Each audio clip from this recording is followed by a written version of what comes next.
What's up, degenerates of the internet? Welcome back to the channel where we roast things harder than a dragon barbecuing a village.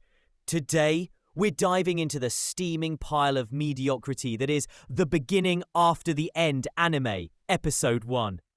Oh boy, I've seen PowerPoint presentations with more fluid animation than this. I mean, I came for brutality, and I got it. But not the kind I wanted. This isn't King Grey slicing heads, it's Studio A-Cat slicing my soul with a slideshow of sadness. Let's discuss this disaster, compare it to the manhwa glory, and give a shout out to the legend who deserves better, Turtle Me.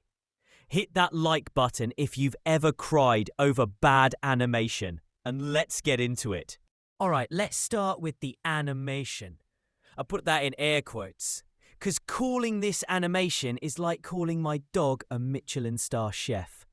Episode 1 kicks off with King Grey, the badass ruler who's supposed to ooze power and menace. And what do we get? A still image of him staring into the void like he's buffering. Bro, did your Wi-Fi cut out mid-battle? I'd seen more movement in a taxidermy exhibit. The manhwa had this dude radiating, "I'll end your bloodline." Vibes, sharp lines, dynamic poses, blood splattering like it's an art project. Here, it's like Studio A-Cat said, "Nah, we'll just slap a PNG on the screen and call it a day." Then we get to the action. Oh, you sweet summer children, there's no action. When Grey's army supposedly wrecks a city, it's just a 3D render that looks like it was ripped from a 2005 PlayStation 2 cutscene. Buildings crumble, but it's so janky. I thought I was watching a Minecraft griefing video at 144p. Meanwhile, in the manhwa, Fuyuki23 drew every slash, every explosion like it was a love letter to violence. This anime, it's a breakup text. It's not you, it's our budget. Brutality, more like brutal to watch. And don't get me started on baby Arthur's rebirth scenes.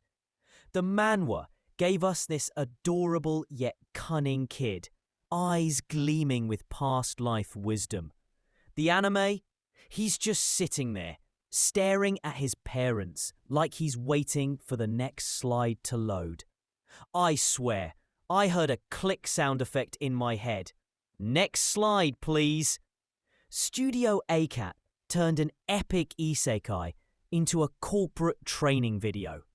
Welcome to Daikathon. Please enjoy our 12 FPS experience. Let's talk about what we lost. The manhwa, written by the GOAT Turtle Me and illustrated by Fuyuki23, is a masterpiece. King Grey's death? A mysterious, gut-punching moment that sets up his reincarnation. Arthur's family? You feel the warmth through every panel. His parents are fleshed out, the art pops with colour and emotion. The magic system? It's teased with such finesse, you're itching to see it in action. Now the anime tries to copy the story beat for beat, and I'll give it props for that. Arthur's narration is solid, and the family stuff hits if you ignore the visuals. But the brutality, the edge, gone. The manhwa's like a perfectly cooked steak.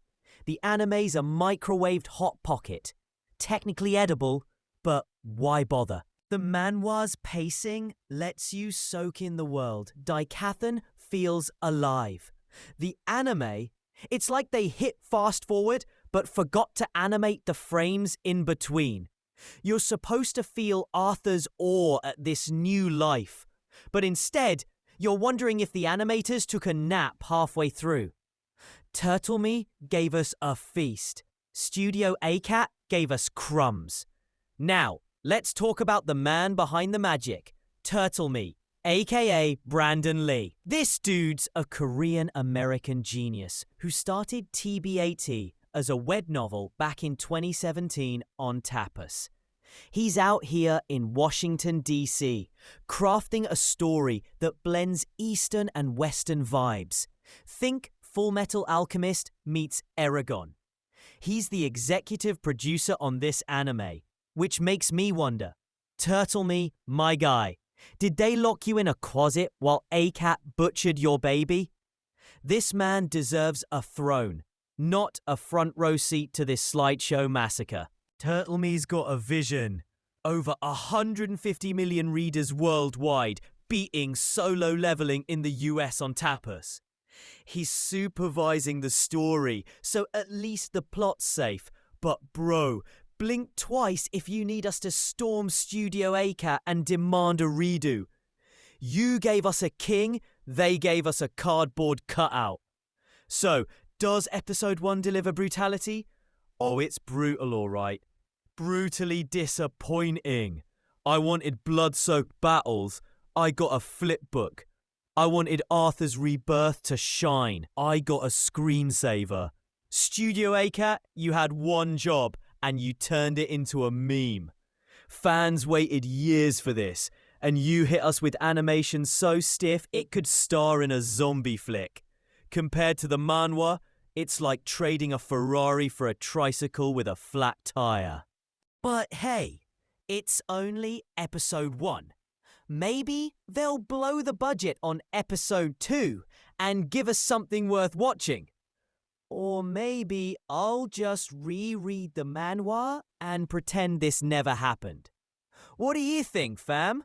Drop a comment. Did this slideshow ruin your day? Or are you still holding out hope? Smash that like button if you laughed. Subscribe if you hate bad animation as much as I do. And I'll catch you in the next roast. Peace out.